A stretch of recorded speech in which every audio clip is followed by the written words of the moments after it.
تام کوپر، پژوهشگر اتریشی حوزه هوانوردی نظامی که کتاب‌هایی چون اسکادران‌های F-14 ایران در جنگ را به رشته تحریر درآورده و گرایش ویژه‌ای به تاریخ نگاری جنگ‌های خاورمیانه دارد. مصاحبه اختصاصی با تام کوپر، کاری از ایران ایرفورس فنز، قسمت 11. Which Iranian fighters are you interested in? If there is any, I appreciate you to explain more about the reason. Iranian fighters. There is of course always the F-14 Tomcat. That is clear. Why? It's a little bit of sentimentality.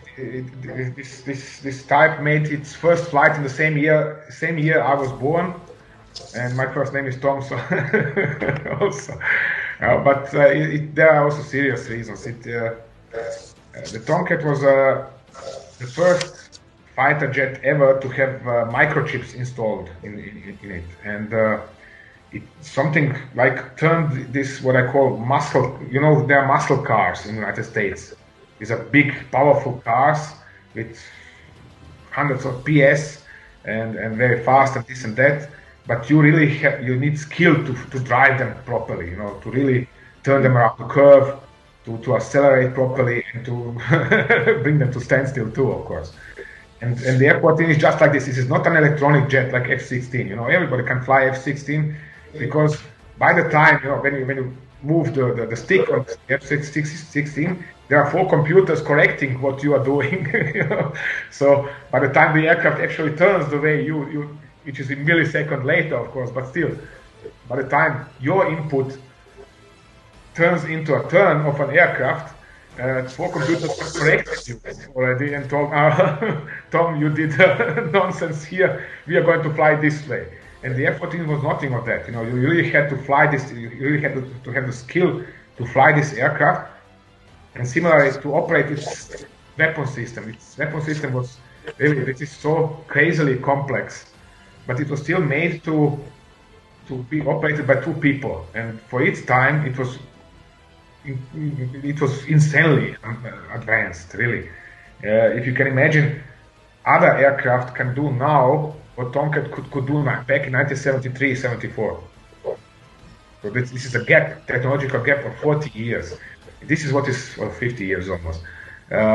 This is what is fascinating about this type. And then you have pilots, you know, it takes very special people, and you don't find them everywhere on every street corner.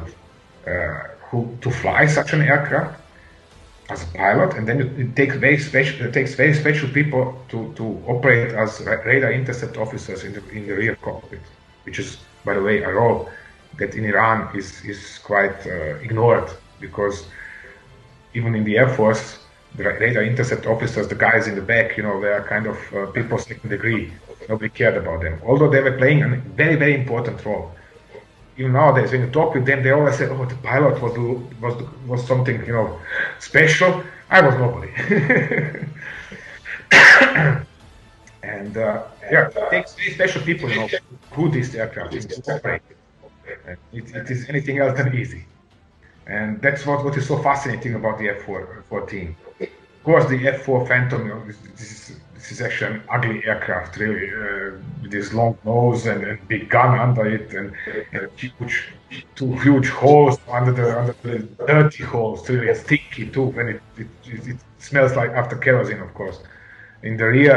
And but it's so powerful. It's such a brute aircraft. You know, it takes, you know, you can load it with bombs without an end. You know, 6 bombs here and 6 here and 3 here and 3 here. And if it is short-range mission, another 6 under the center line, and electronic warfare pod, and 2 air-to-air missiles in the rear. You know, it's endless. So it is this mixture of technology and the human component which is fascinating and which is also interesting, and which is why I'm studying all this so much. Of course, there are similar examples in this case, in the case of Iran-Iraq war on the other side, for example, MiG-25, which has such huge intakes, you could put a car inside. You could really park a car inside the intake. It's so big because the intake is inclined, and because of this, you have something like 3 meters from top to the bottom, and then it's 1.5 meter wide. You can really park a car inside.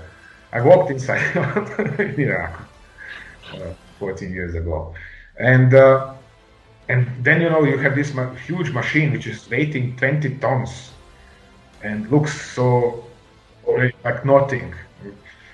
Okay, pointy nose, nice, and wings, but you cannot see the wings when you stand next to it on the ground. You see just thin lines, But then somebody takes place, somebody else fills it with 5 tons of highly explosive fuel, and several other gentlemen bring, highly explosive weapons to it and hang all of this, and then it takes off and it flies, Mach 2. This is absolutely fascinating for me. This is absolutely insane. And at least in my way of thinking, you sit as a pilot inside a small cockpit.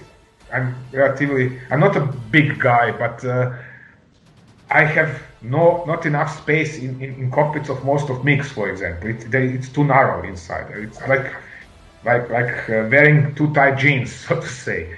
And I think, okay, you are now, you put your belts on and you close the cockpit canopy. Oh, gosh, I would get claustrophobic. But not only this, you then have these 5 tons of kerosene and 2 tons of bombs under your wings, and you are accelerating all of this at 1,000 kilometers per hour or 2,000 kilometers per hour or faster. It's crazy. It's absolutely feeling that this is all this is causing for me. And when you hear them, and you smell the aircraft, this is, and they're flying. This is really absolutely fascinating for me.